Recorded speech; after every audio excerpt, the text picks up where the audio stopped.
26 ushafanya abortion? Not 26. Hiyo abortion ili take place nikiwa form 2. Ulijiingiza kwa relationship ukiwa nikiwa form 1. Form 1? Mono. Daktari akaanza kuniweka uoga. Kuniambia ukipata mtoto sahihi utafanikiwa, sijui nini, mambo shule itasimama. Kwanza yule daktari aliniambia wacha tufanye hiki kitu ikiwe secret. Leta 2000. Alafu tutatoa. My dad alikuwa na disagree. Alikuwa anasema ni lazima mtoto atatolewa. By fire, by force. Aliniuliza, msichana, are you ready? Nikamwambia mimi I'm not ready. Lakini wakaniambia si wazazi wako ndio hawa wako hapa nje wanasema ni lazima utolewe. Wakarudi wakatoka nje, wakaongea na wazazi. Sijui kenye waliongea. Wenye walirudi wakaniambia, msichana, wazazi wako wame make final decision. Nothing we can help you. Ulikuwa umeokoka? Yeah, nilikuwa nimeokoka by the way. Ulifanya hayo yote ukiwa umeokoka?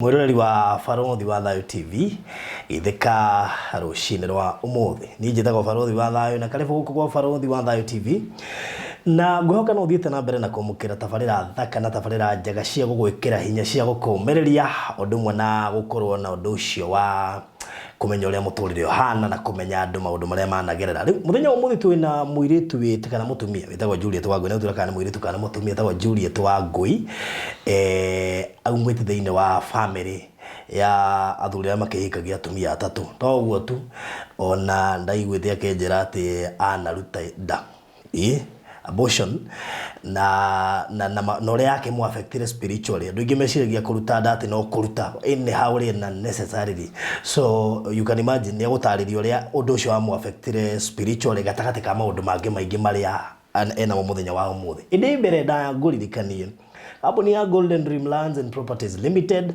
no makoretwo magithie na mbere na gukwenderia migunda na toguo tuturaruguririe Matuka Tutu Gardens project ihana irio ni kwagira kundu kurahandwo mbembe gukahandwo marigo gukahandwo anything kiria giothe wendaga matunda ma mithemba yothe firifiri meloni popo nyanya indo cia mithemba yothe no nogenda kurithia thamaki he jirani wi haha kuwi na Matuka Tutu Gardens thini wa project ino turigainia nake indo iria handite nikirorerwa na to nijo producer ni gukuonia gwiciria ungioka na weciria kuri mari ona ungioya ikadogiretio ni mundu Katutu Gardens ni kundu guthaka muno makiria protection ni cia muigana wa 50 by 100 no ni turagwitekiria kugura eka 5 eka 10 eka 20 we no gutwitwa kirio kwenda na nguririkania ati ni ithaa rimwe na ndagika 20 kuma Thika town na kuma haria Matu no ndagika 25 barabara yothe ni rami haria kuingira no kilomita 2 haria hena corrugation gundu kundu guthaka muno kundu ngiriria ona ginya gwaka no ture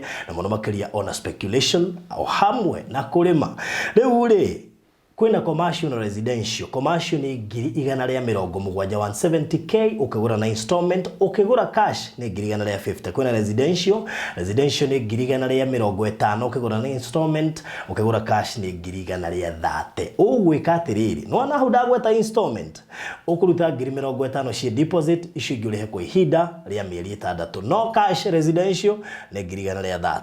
Ukienda kugura broti 10 ndukiri mwitikirie ndio hore thimu ici namba ya mbere ni yakwa 0798008008 0798008008 kana hore ya director 0729870822 umwiri aguikiria mafu ona ni no ni text uje aguikiria mafu wecagurire ona kana hurire thimu WhatsApp call normal call nigetha ngwira riria tuthia actually tuthia site Wednesday na Saturday na ni free tutiri hagi ugwe ko wina mundu ungituma ukatumutware erorere.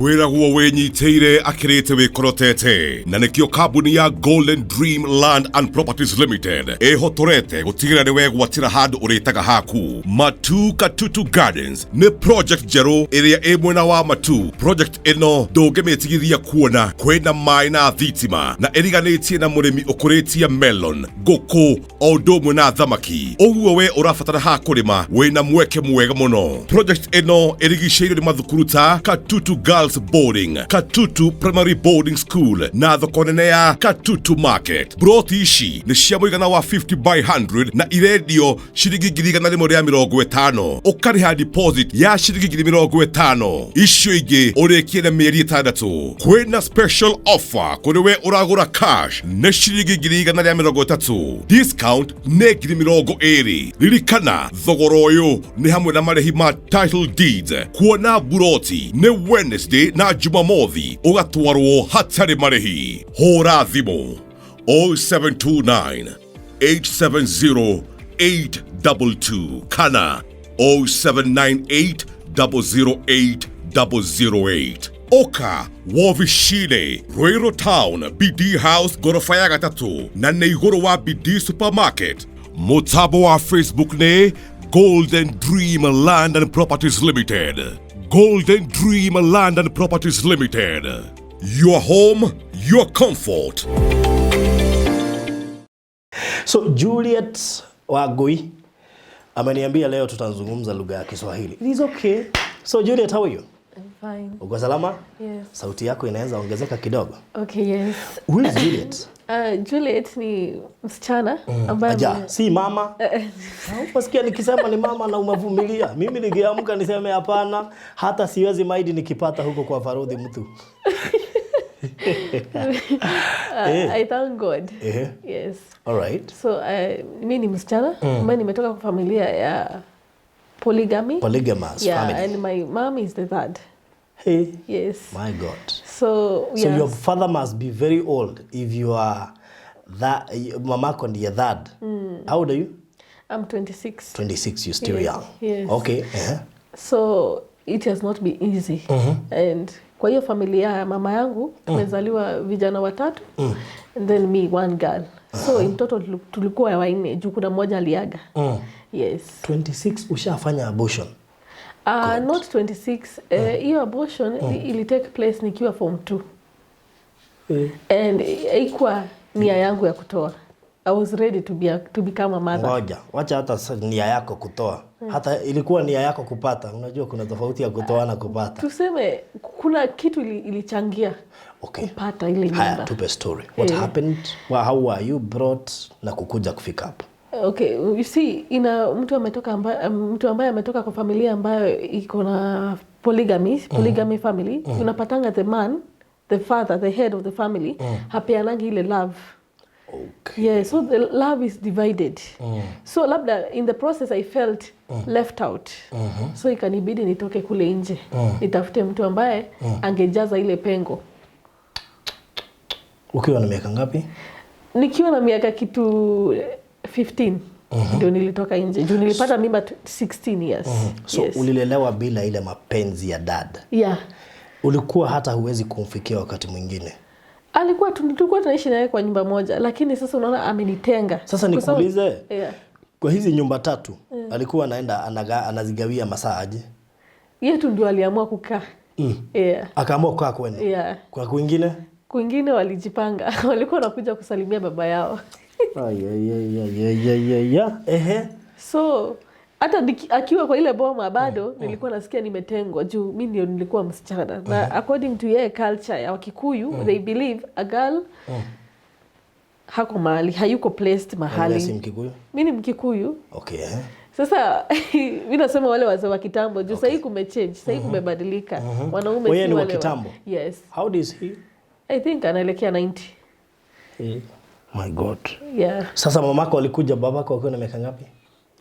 Akisijui. Lakini my mother, I think she was very young. Let's assume it was akiwa maybe 60 hapo or so. Ama mjaka miaka. It could be, no? If you're 26.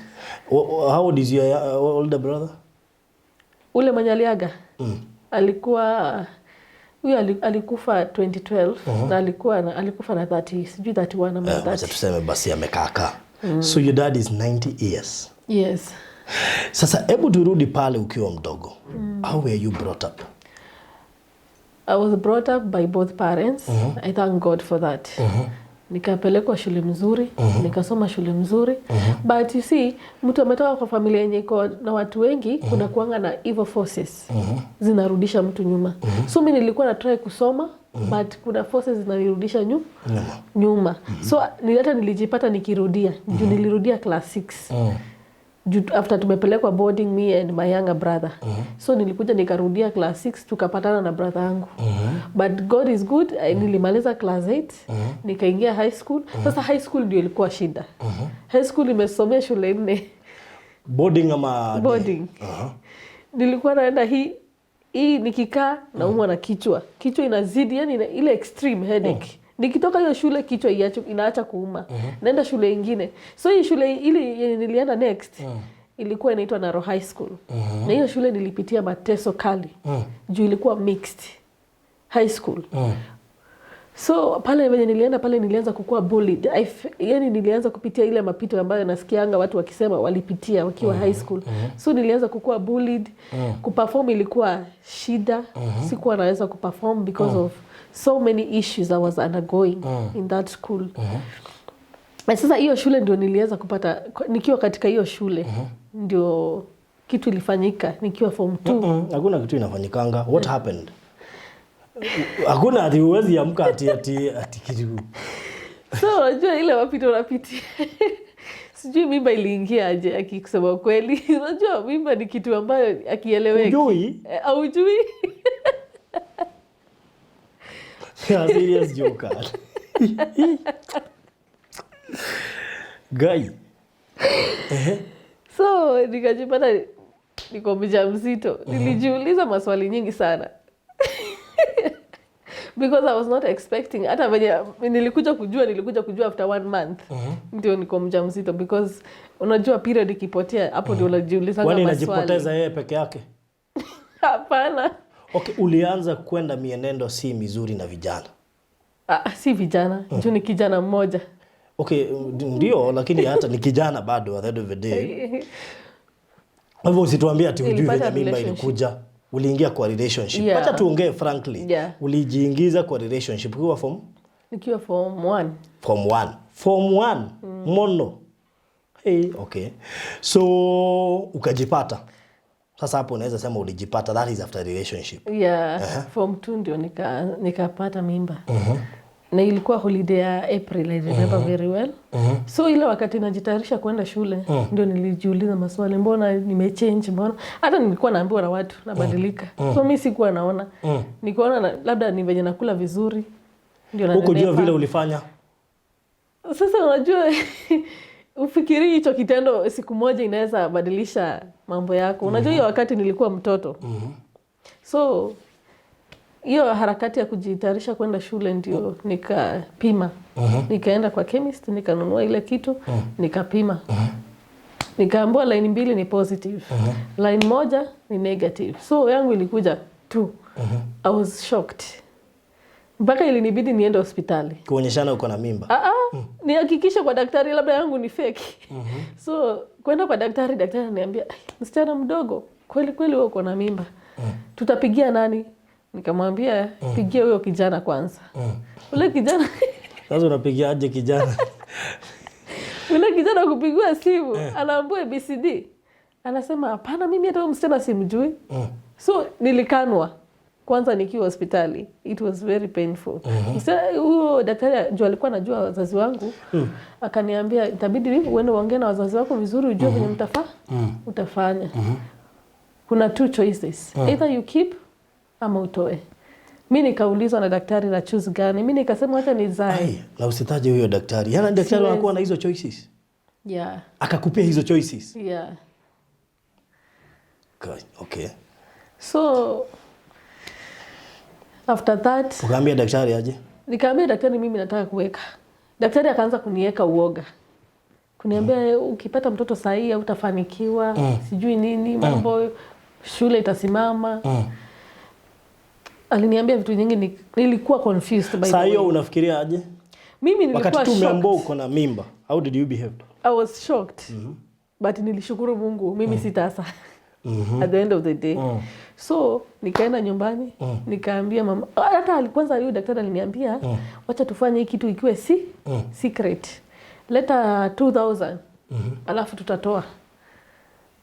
I remember that day, juu nilikuwa confused. Nilienda kwa nyumba, nikaitisha 2000. Na sikupewa. It is God. Sasa uliitisha vipi? Nilikuwa nawaambia nataka 2000, nataka kufanyia kitu. Wananiuliza kitu gani? Kitu gani hiyo utuambii? So, hakuna mzazi alitikia. Babangu na mamangu hakuna mwenye alitikia kunipea. Wanajua hiyo story? Hawajui. Huko iwaambia? Sikuwa iwaambia. Wataijulia hapa? Wataijulia hapa. Lakini yenyewe ni wazee hawataelewa. 90 years. Kai. Yaani ulificha tu kabisa? Nilificha. Seriously? Yeah, na ujue Mungu ni wa ajabu. Asikukaa sana. Like 1 week nikasikia kuna msichana alikufia hapo akitoa. So mimi nashukuru Mungu nilikuwa saved. Wazazi wenye walikataa niliokolewa hapo. But sikuokolewa. Juu venye tuliendelea kukaa hivi mfanyakazi wetu alijua. Akaenda akafichulia mamangu. Sasa venye aliambia mama yangu akashukuana na mzee wake. Wakaingia kwa room, waliongea for like hours. Wenye walitoka kwa nyumba, walitoka watu wakiwa in a disagreement. Kwa hivyo wewe si wewe uliwaambia? Ni msichana wa kazi. So wenye walitoka kwa room, juu mimi nilikuwa sitting room, waliniita. Wakaniambia, hivi ndio kuko? Nikawaambia kusema ukweli, hivyo ndio kuko. Juu unajua mimba ifichiki. Kuna wakati itajitokeza na kila mtu ataona. So nikawaambia, nikakuwa very frank. Nikawaelezea hivyo ndio kumetendeka na mimi ni mjamzito. Na mimi kama mama mtoto nimeamua kuzaa. Nitarudi shule. Sasa hiyo wewe ni mtoto na unajiita mama mtoto.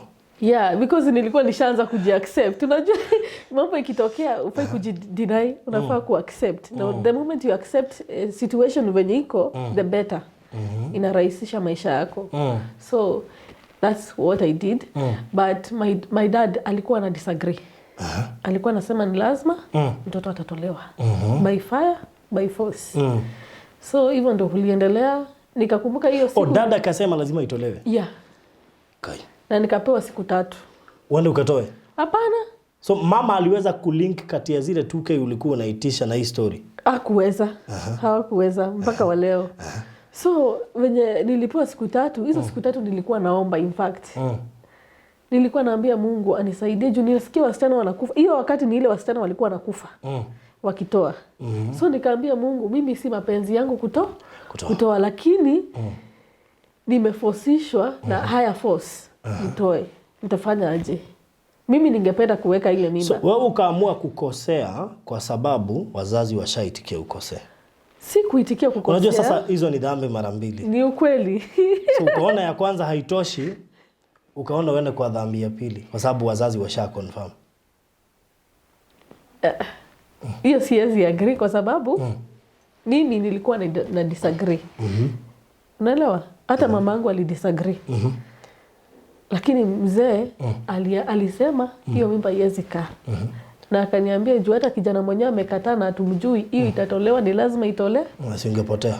Sasa mimi hiyo wakati nilikuwa nashinda nitaenda wapi, nitaanza wapi? Ushisikia dunia imekuwa all of a sudden hakuna light. Situation ni kuna watu wengi wamepita hapo na wanajua it's hardest situation in life. Una feeling dunia yako sasa imechange, imekuwa darkness, full of darkness. You cannot see, huwezi ona mbele, huwezi ona nyuma, huwezi ona kando. Unashindwa utaenda kwa nani? Utaanza wapi? So I was very confused, but mimi nilikuwa naomba Mungu sana. Hata wakati wa hiyo dhambi niliomba Mungu sana. Nimwambia asaidie roho yangu nisikufe nikitoa ile mimba. Yes. So hiyo usikufe ukiua. Nisikufe nikiua. Hata Mungu mwenyewe anaona. So it was this one night, ilikuwa on Thursday. Nikapelekwa Maria Stops.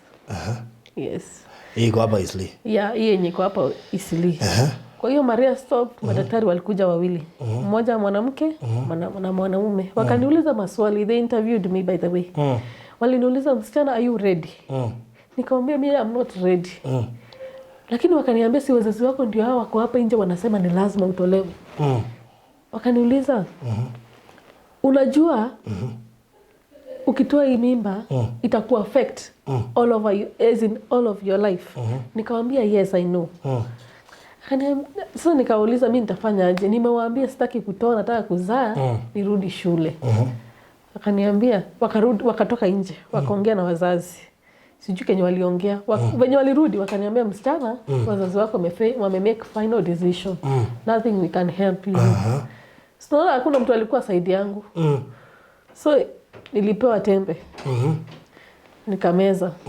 Nikaambiwa after some minutes ita flash.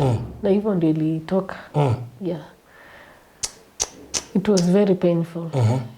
It was very painful. Na sijui kwa nini Mungu aliitikia nipitie hicho kipindi.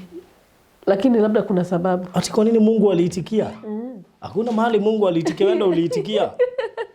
Wewe ndio ulitafuta boyfriend, ukafanya dhambi, alafu ujipeleke Isli, alafu useme ati kwa nini Mungu aliitikia hicho kitendo kifanyike? Isli ni kwetu nyumbani by the way. Ni sawa, lakini unajua hiyo hospitali haiko hapo kwenu. haiko kwa nyumba yenu. Wewe ndio ulitoka ukajipeleka huko. Yeah. So alafu sasa useme kwa nini Mungu aliitikia ifanyike? Nafikiria aliitikia ni ifanyike ndio niweze kuwa kielelezo kwa wasichana wengine kule nje. Yes, niweze kusimamia wasichana wengine. So ushatoa mimba. Hiyo sasa ndio inaitwa kutoa mimba, abortion. So after abortion nilirudi shule. By then nilikaa 5 days. Juu unajua ukishatoa ile mimba inatoka kama period every day. So nikapewa maximum ya 5 days. Nikarudi shule. Kurudi shule it was not the same again. Kila siku nilikuwa nalia. Pain.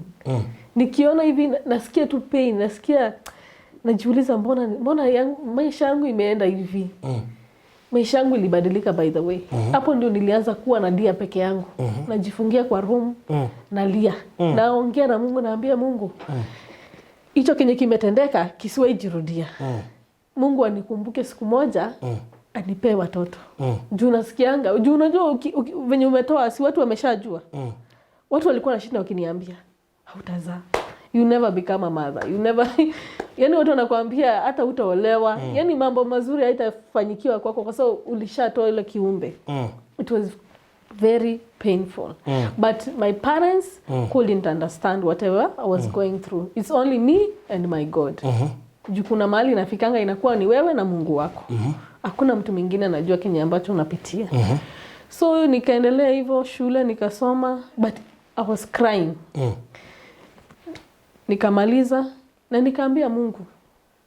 Nikaapa mbele za Mungu nikaambia Mungu nisiwahi pata mimba tena kama mimi mwenyewe sijajipanga psychologically, na Mungu alitenda. Na sasa kijana ako wapi? Kijana? Sasa hiyo. Huyu kijana si anaishi alikuwa next door neighbor. Kwani? Si plot ndio hii, plot hii nyingine ndio ilikuwa yao. Mlikuwa mnasoma shule moja? So wakati mama na dada walikuuliza uliwaambia ni ya nani? Hata wanamjua. Walimuuliza? Hawakumuuliza. Hiyo story ilienda hivyo na ikasaulika hivyo. Yeah, even the relationship iliisha hivyo.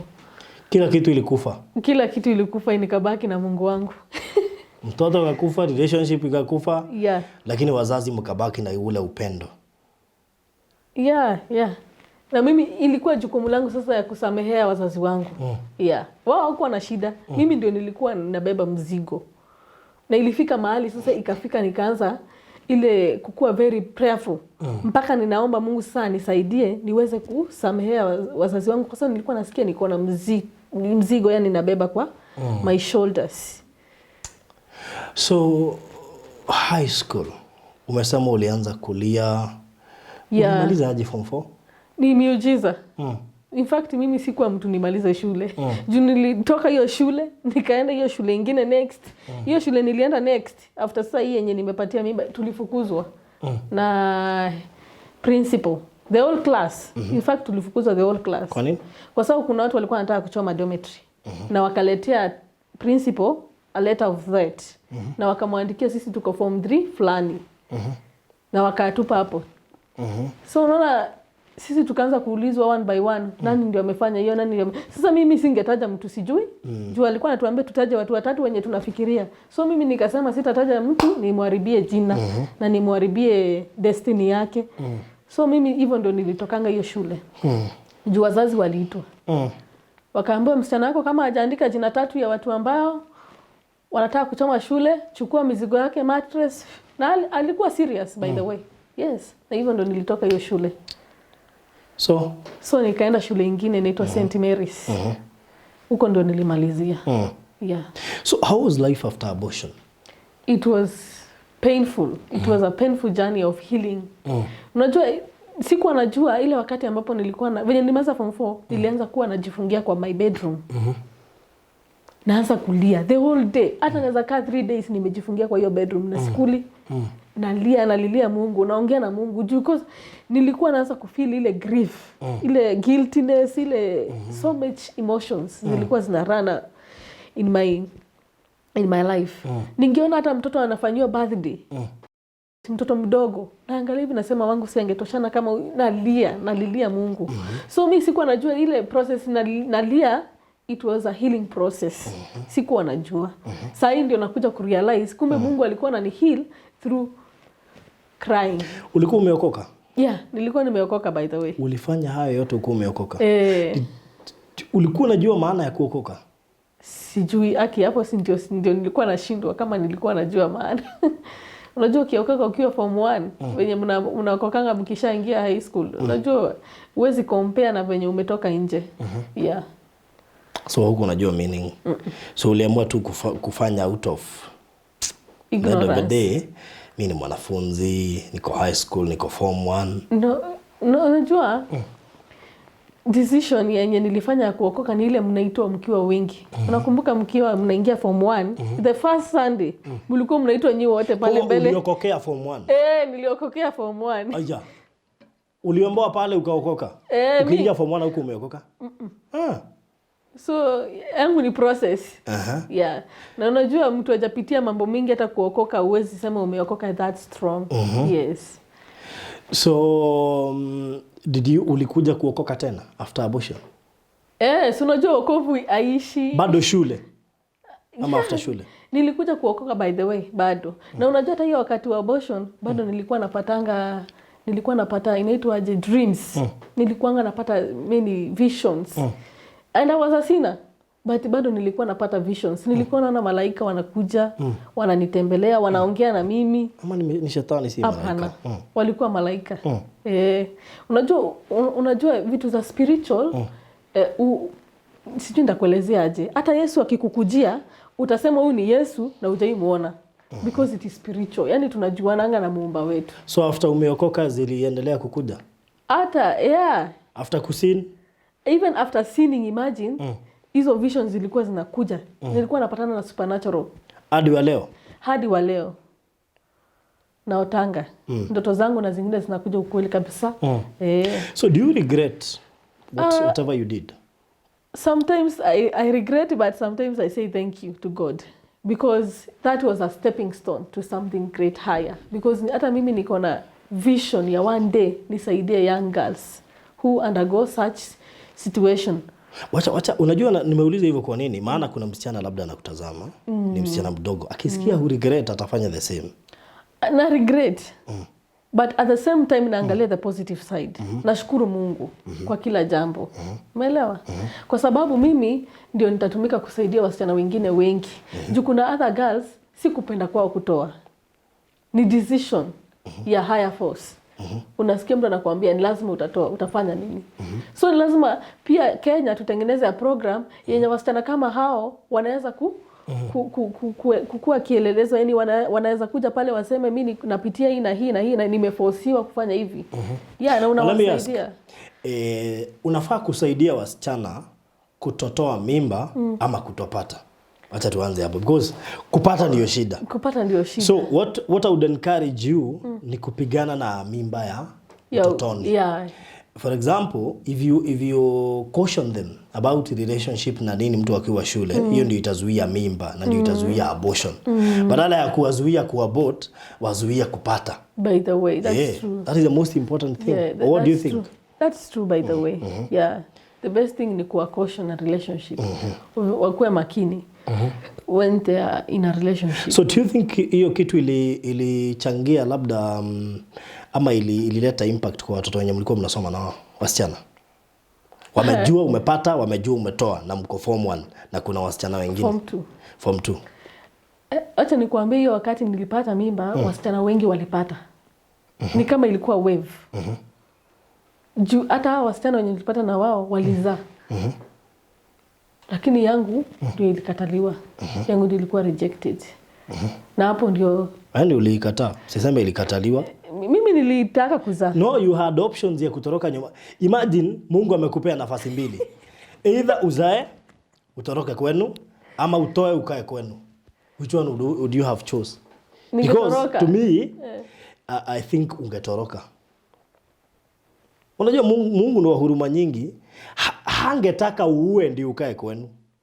Labda ungesimama na msimamo. And that's what Christians wako na hiyo challenge. Wewe unasimama na mzazi. Do you know mzazi si yeye atakupea eternal life? Si ndio? Ni Mungu. So mzazi hata, by the way, what do I say? Nikikuwa tukaga atiriri. Ugetuerwa ri. Mzazi hata kuwa hapo. Kila mtu ataenda kivyake wakati wa judgment. So imagine wewe uko pale unaambia Mungu sasa si uliona ni wazazi walisema. Anakuuliza si ungetoroka. Unajua dhambi, by the dhambi zingine tunaambiwa torokea. Unajua kuna dhambi Mungu hakupeana solution, especially like udharia. Mtu akitoka nje ya ndoa, mtu akiona, especially kama uko ndani ya ndoa na kuna mtu anataka usini na yeye, umeambiwa toroka. So I think mahali kama hapo maybe ungepata nafasi ya kutoroka. Uende upate mtoto. Najua it's a challenge. I know it's not possible to me when wananitazama wana. In fact they are wondering, what are you arguing? Lakini mtu wa kiroho sana anaelewa ni nini nasema. Labda ungetoroka usimame na Mungu wako, ungeenda usikie hata wazazi wamekwambia ni sawa weza, ukimaliza tutakupeleka shule. It is possible. There are people who wamepitia hayo na wakazaa na wakarudi shule. So it is possible. Lakini you chose to sin because of your parents. Let me say, sikuwa nimeokoka ile strong. Labda sikuwa na strong foundation ya wokovu. That's why niliyumba. Yes. Because saizi, mtu hawezi niambia kitu. Yes. Sasa umeokoka kabisa? Sasa acha tuseme level yangu imechange. Unajua in the spiritual world mtu anaendanga na levels. Kuna kitu tunaita spiritual growth. Yeah. Saa hizi uko kiwango cha, kuna kiwango umefikia at least. Unaelewa uzuri na ubaya. So sahi si kama vile. Na nimeamua kutoa hii story ndio watu wasinihurumie bali waweze kusoma kupitia kwangu. Yes. All right. Yes. So let's go back a little bit. Kwa umesema rejection ilianza na babako. Rejection hata kwanza inaanzanga kwanza ukiwa kwa family ya polygamy. Mnazaliwanga na hiyo ka spirit. So rejection yangu ilikuwa too much. Hebu tuambie polygamous family zile mashida zinakuanga huko na ndio parental love ikose. Shida ni nyingi sana. Mnaweza kuwa mna provide everything, mnalipiwa school fees, but there is no love. Yes. So naweza sema afadhali mtu amezaliwa ina nuclear family ambayo baba na mama na watoto na baba hana bibi mwingine. But familia ambayo bibi ni wamegawanwa, unajua kuna wivu inatokea. Hapo ndio unasikianga kuna foundation ya witchcraft. Especially kama babako amekuja akaamua kukaa kwenu. Wewe unafikiria wale wengine walikuwa wanasikia aje? Vibaya. Naona sasa kama mtu hajaokoka si ataenda afanye mambo si utaendea uchawi ndio arudi huku. Na sasa ni nyumba 3. Yes. So nyinyi mlikuwa mnakaa Isili na wengine? Wengine pia walikuwa nakaa Isili. Juu unajua tulikuwa tumegawanywa. Tulikuwa na ploti hii ni ya bibi huyu, ploti ile nyingine. Walikuwa wamejenga? Yes. So na bibi mwingine alikuwa Ushago. Ule wa kwanza alikuwa Ushago, wa pili alikuwa 12th Street na sasa sisi tulikuwa First Avenue. Hey, my God. Okay, according to you, do you think that is the best choice your dad would have made? You have to correct, but because of future, would you wish to have such a family? No. Yako sasa. No. For example, uolewe na unajua funny thing usipojitenganisha na that trend na spirit, unaweza jipata bado mwenye amekuoa ako karoho kameingia kwa sababu yako. You know that? Ama pia naweza jipata nimeolewa na mtu ako na first wife. Hiyo ni spirit. Inakuanga hivyo. Ama hata wewe usikie utaki kukaa kwa mtu mmoja. Ukumbuki yule mwanamke alikuwa Mombasa, alikuwa ameolewa na wanaume wawili. Because it's a spirit. Did you ulifikiria hivyo ama uamue kujitenganisha na hiyo spirit? Even I'm in the process. Bado niko hiyo process ya kujitenganisha. Nilikuja kujua. Nilianza kwenda maombi. Yeah. Mamako alikuwa anaonekana akiteseka sana. Hata kama una pesa, unafikiria sana kuhusiana na the trend and how, and do you think it was her decision maybe kukuja kwa watu wako wawili, unakuwa watatu? Si decision yake, juu nishaimuuliza kando. Nikamuuliza ilikuwa mapenzi yako kujipata umeoa wake watatu, akasema sikupenda kwake. Lakini hakunipea maelezo.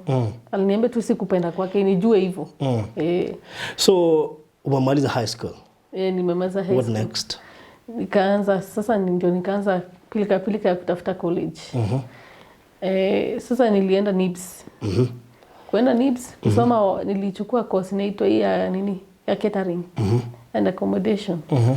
Nikafanya 2016, 2017. 2017 ikikaribia hapo December, my dad sijui alishikwa na nini. Akasema hapana, huwezi malizia huko, utaenda Embu College. Juu unajua barua ilikuja baadaye, barua penye nilikuwa nasomea shule ilikuja ikasema nafaa kwenda Embu College. And the funniest thing, I was the only person kwa hiyo shule mwenye hakuperform vizuri, na ndio walipata letter. Hata walikuwa shocked au ma sisters. Juu nilikuwa nasomea shule ya ma sisters. Walikuwa shocked. Walisema huyu msichana ndio the only girl. Au wengine wenye waliperform walishaitiwa zao. So kusikia babangu kusikia ati nimeitwa Embu College, ndio hizo tena pilika ya kunipeleka Embu College. So bado tu hiyo catering. Lakini sasa unaona ananianzisha na kuanzia tena penye nimeanzia. Sasa unaona hiyo nini? Nikafika mahali nikaboeka. Juu kenye nafundishwa pale kwa class ni kitu ambayo nilisoma. So hiyo masomo hata iliendanga hivyo nikaacha. Sasa kukaa nyumbani 2017, 2018 nikaanza course ya pastry. Pale town inaitwa Valentine School of Cake. Nikasomea hiyo Valentine School of Cake for 6 months, nika graduate.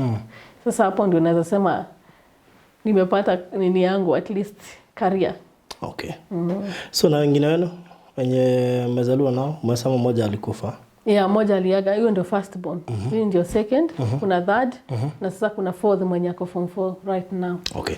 So najua mzazi amewahi kukalisha chini na kukuadvise kuhusu life. Sasa anakuambiaga aje? Life. Sikumbuki.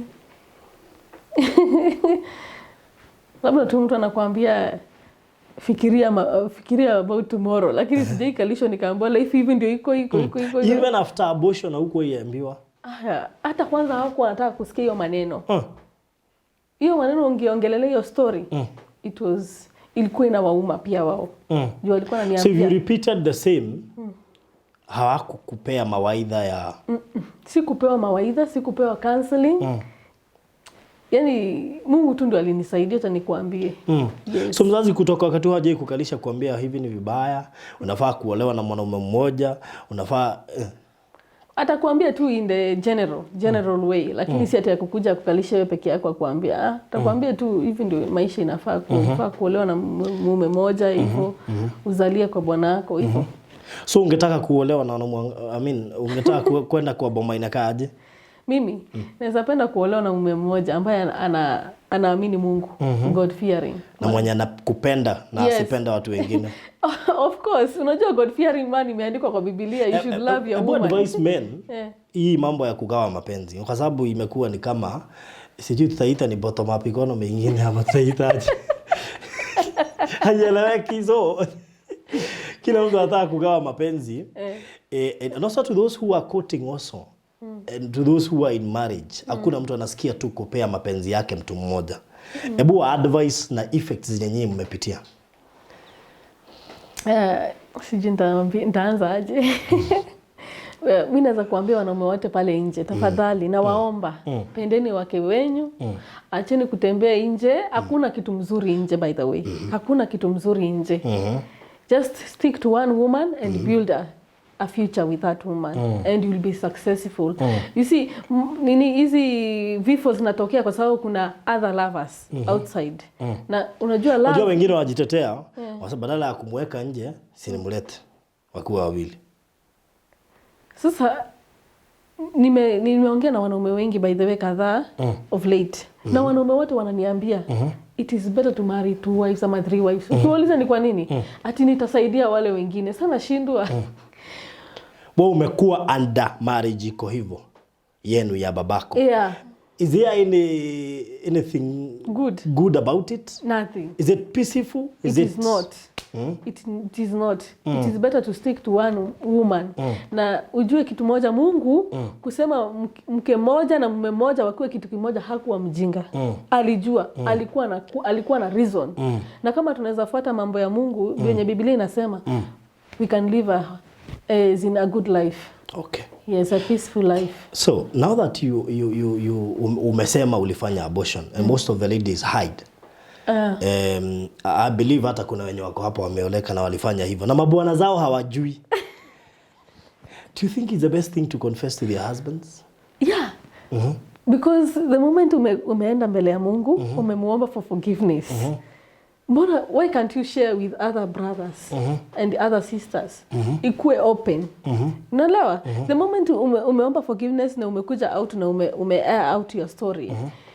Haimaanishi wewe ni mpumbavu ama wewe ni mjinga. Inamaanisha you are brave enough to face the situation na kuomba pia msamaha kwa watu ambao ulikosea. Na mtu kama anakupenda ataku accept back. Yes. So unafaa kumwambia wakati mmekaanisha ama mkianzana? Mimi naambianga mtu. Because ukishamwambia wakati mmekaanisha na huko umemwambia, trust itakosekana. Ni ukweli. Na mimi the moment I meet somebody and I want to start a relationship, ni lazima nimwambie my past. Ndio asiambiwe na watu nje. Ndio aamue yeye mwenyewe kabla muanze. Yes. Ndio aamue kama atastick na sina ama ataenda kustick na holy tanto. Because afadhali ule mtu amejitokeza akakuonesha the other side of her than somebody mtakaa na yeye ukuje kujua the other side huku unajua. So it's better you be wise as a man. Okay. Yes. So you dating? Yes, I'm dating. All right. Yes. Okay, it's good to ask, maana kuna watu wataanza kukusumbua. Afadhali tu waambie direct. Wajua hakuna watu wanapenda openness kama wanaume. Although wao hawapendi kukua open wenyewe, lakini wanapenda openness. So ni vizuri waambie you are dating ndio wasikusumbue. Maana ataanza kusema haukutuambia kama uko na mtu. I know them. Mimi huleta watu hapa na nakwambia I received all the feedback yenye wanapea watu. Okay, so what would you, maybe tukimalizia, ungetaka kuambia wasichana aje, wasichana wenye wako shule, wako form 1, form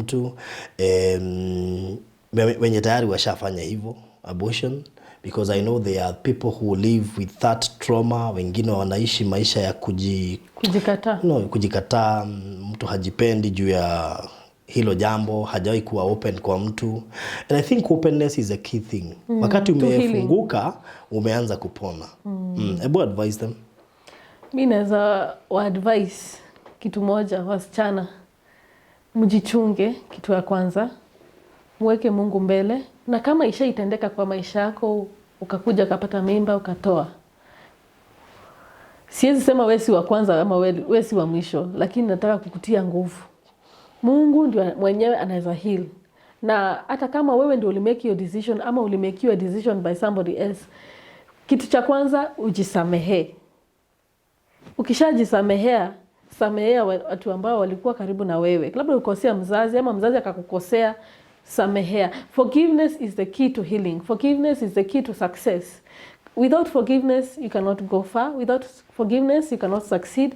Without forgiveness, huwezi anza your life again. So, mimi naweza tuambia watu wote. Na waambie abortion ni kifo. Na abortion it's a crime, by the way. It is a crime. Kufa. Yeah, it is a crime. So, na advise watu wote, msiwahi fikiria kitu kama hiyo. In fact, I remember kuna siku nilikuwa nimeenda kwa mlima. Juu nilianza kwenda kwa mlima.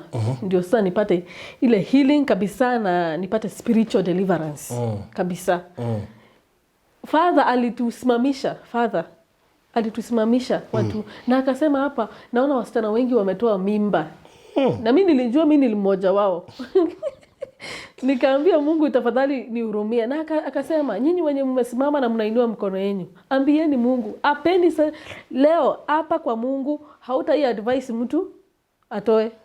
Wewe mwenyewe utaitoa na utakuwa kwa ile group ambayo inaenda kupanga watu kutoa.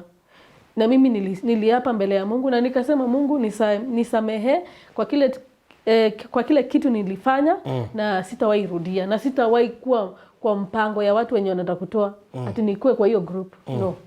Okay. Yes. Wow. So ni vizuri ujue ukitoa mimba ni kumaanisha umeua. Yeah. So wewe na mwenye anapiga watu risasi mnafanana. Ni kweli? Si ni kweli? Kwa sababu nyinyi wote mnaua. Yeah. Number 2, unaweza ua na ukufe. Yeah. Sasa unaona hapo wewe ndio umejiua na ukaua mtoto. Unajua kujiua ni aina tofauti. Unajua mimi nilikuwa nimejiua by the way. Yeah. Kama nimeua ule kiumbe mimi mwenyewe already spiritually. Nilikufa by the way. But maybe tuseme ile strength ya kuomba hata ukiwa katika dhambi ndio ilinisaidia. Juu hata ukikumbuka Daudi ni mtu ambaye alikuwa anakosea, anarudi kwa Mungu haraka. Na anaomba msamaha. So kama tunaweza kuwa kama Daudi, tunaweza enda mbali. Lakini mimi sitawaambia ati unakosea sana ukiomba. Unakosea unaenda hiyo ni makosa. Sasa hapo ndio utazoea Mungu. Hapo atakugonga once. Utaanguka na utaamka tena. So anaitwa Juliet Wangoi. Juliet, labda sijui unafanya nini kwa sasa. What are you doing currently? Kusema ukweli unajua wasichana wengi watasema venye hata wewe utasema saa hizi. I know most of the ladies because you see wanaume wakati mwingine sisi uhaso. Yaani maisha hatutakai tukalie. Mwanamke most of them especially wenye nimemeet mtu ananiambia Faru nitafutie kazi ama niolewe. Mpaka na threaten maisha yake. Sasa si uolewe basi. Sasa unajua ni vizuri pia ukuwe na stand. Si ati uniambie nikutafutie kazi ama uolewe. Kama ni kuolewa kuna wakati you are 26 ungekuwa ushaamua kuolewa. Lakini kabla uolewe there are those things that you have to fulfill kabla ufike kwa kuolewa. Usilinganisha maisha na ndoa. Kazi na ndoa. Those are two different things. Kusema ukweli nimekuwa nitasemaje? Yaani sijabahatika kupata kazi. Sijabahatika. Ambia watu unataka kazi. Mimi nataka kazi. By the way hapa tuna program ya kutafutia watu kazi. Yes. Hata kuna zingine nimepost watu washapata kazi. Unataka kazi ina gani? Umesomea nini? Nimesomea kupika. Kupika nini? Keki. Kupika keki. So ukienda kwa Valentine cakes unaweza kuajiri. Kuna watu wengi sana wanatengeneza cakes. So ikiwa uko hapa na ungetaka kuajiri mtu mwenye anajua kupika keki vizuri. Si na siku moja upike ulete hapa tukuadvertise ukiwa nayo. Sawa. Uunde keki mzuri ya hii studio ukuje nayo tukuuze nayo. So but hiyo ni njia moja tu pia ya kukupea kazi yenye inalingana na chenye ulisomea. But in case upate kazi nyingine unaweza kataa. Siwezi kataa. Kwanza kazi ya sales kwa sababu mimi najua kuongea na customers. Naweza penda sana. Na uko Isili? Yeah. Na Waria wako na biashara mingi huko ni nini? Wacha nikwambie Waria hawatupendi. Yes. They dislike us because of we are followers of Christ. Unaona? So hakuna venye tunaweza lingana.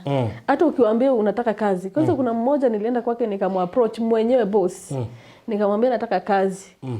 Badala angenichukua juu mimi niko courageous, sijagojea kuconnectiwa. Aliniambia siwezi kuandika.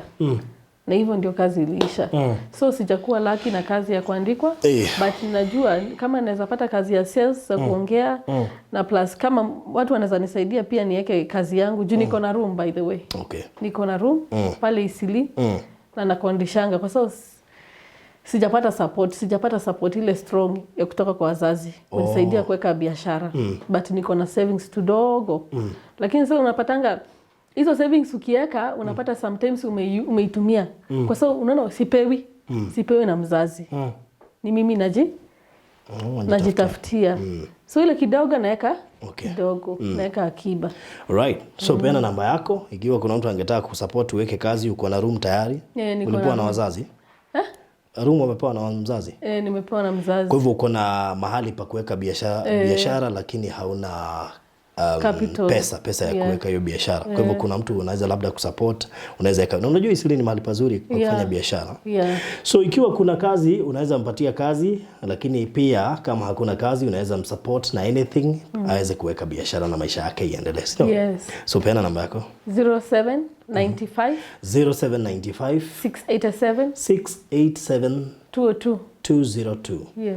Rudia tena. 0795 687 202. All right. Yes. Thank you so much and God bless you. Yeah.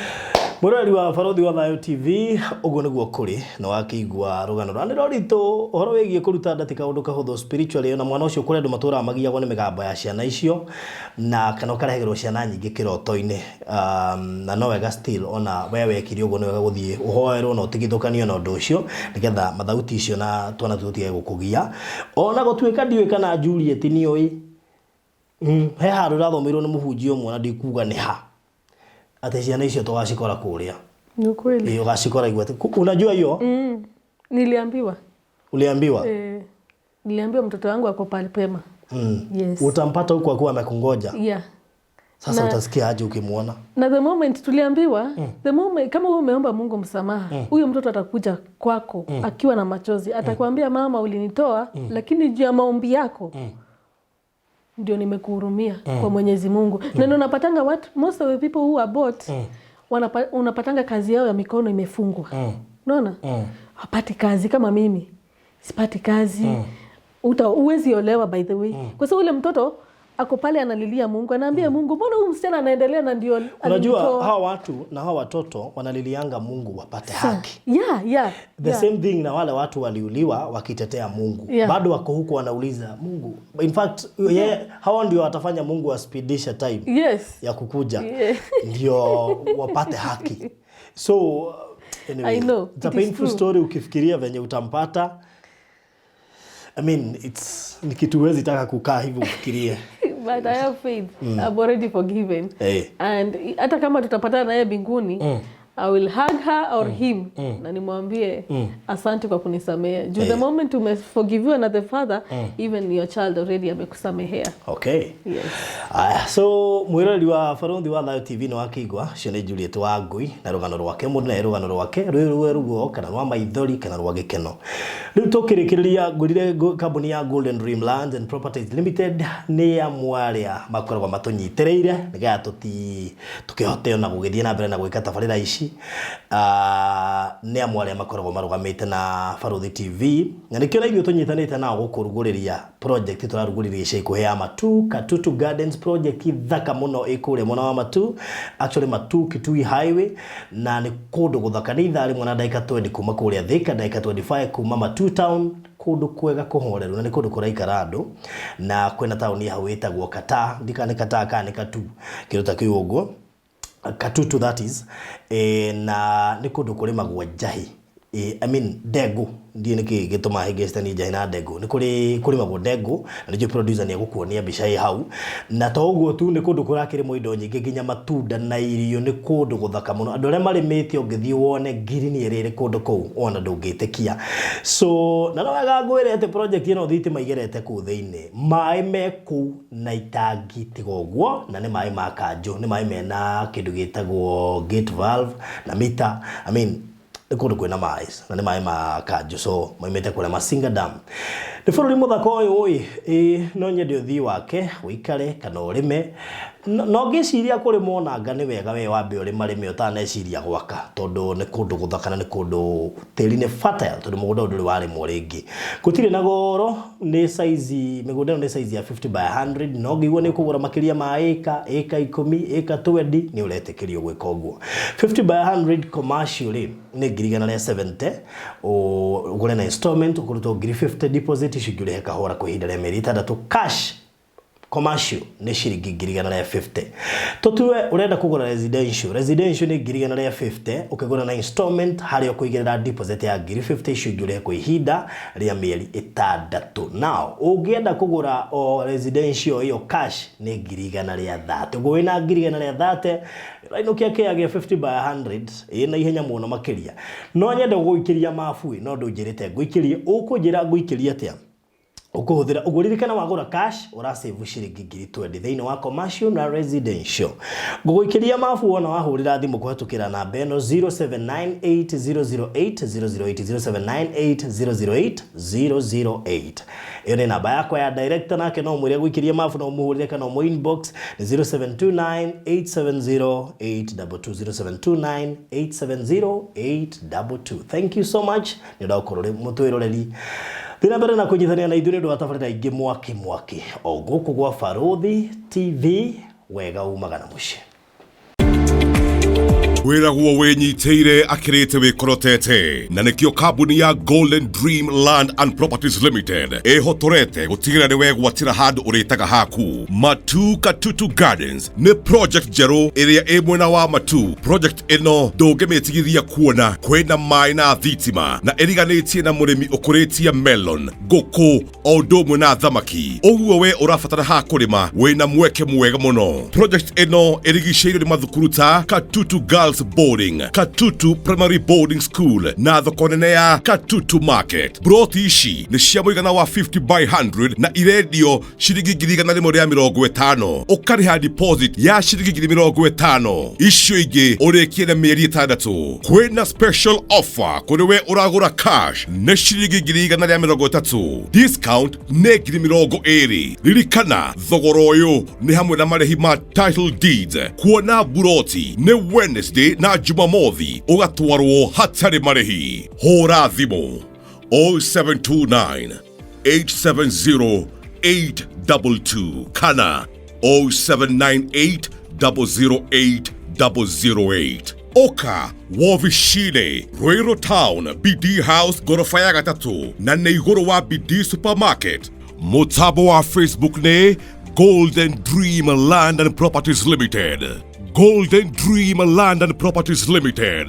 Your home, your comfort.